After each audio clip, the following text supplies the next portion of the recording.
Shukran, hujambo na karibu mtazamaji.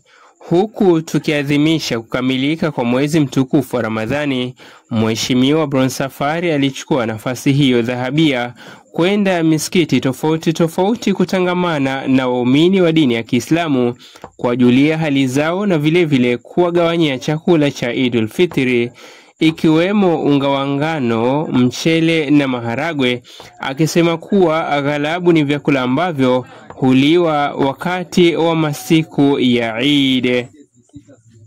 Mheshimiwa amepatana na wazee tofauti na kubadilishana mawazo pamoja na kukumbushana mambo ya Mwenyezi Mungu.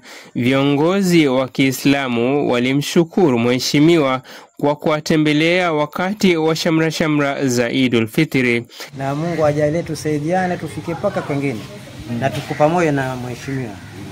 Miongoni mwa misikiti aliyoitembelea Mheshimiwa Bronsafari ni misikiti miwili ya Makadara ukielekea Kanamai, msikiti wa Al-Azhar Majengo Kanamai, miongoni mwa maeneo mengine. Ametoa wito kwa vijana kueneza amani na kuyafanyia kazi mambo ambayo wameweza kujifunza ndani ya mwezi mtukufu wa Ramadhani. Amewapongeza viongozi wa dini ya Kiislamu akisema kuwa wanajitahidi sana ili kutoa mafunzo kwa Waislamu na kuwafaidisha wanajamii.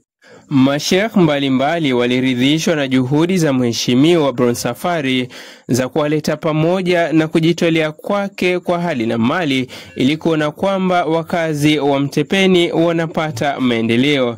Dua mbalimbali ziliweza kusomwa katika misikiti tofauti na kumtakia Mheshimiwa Bronsafari baraka tele na nguvu za kuendelea kuitumikia jamii ya Mtepeni.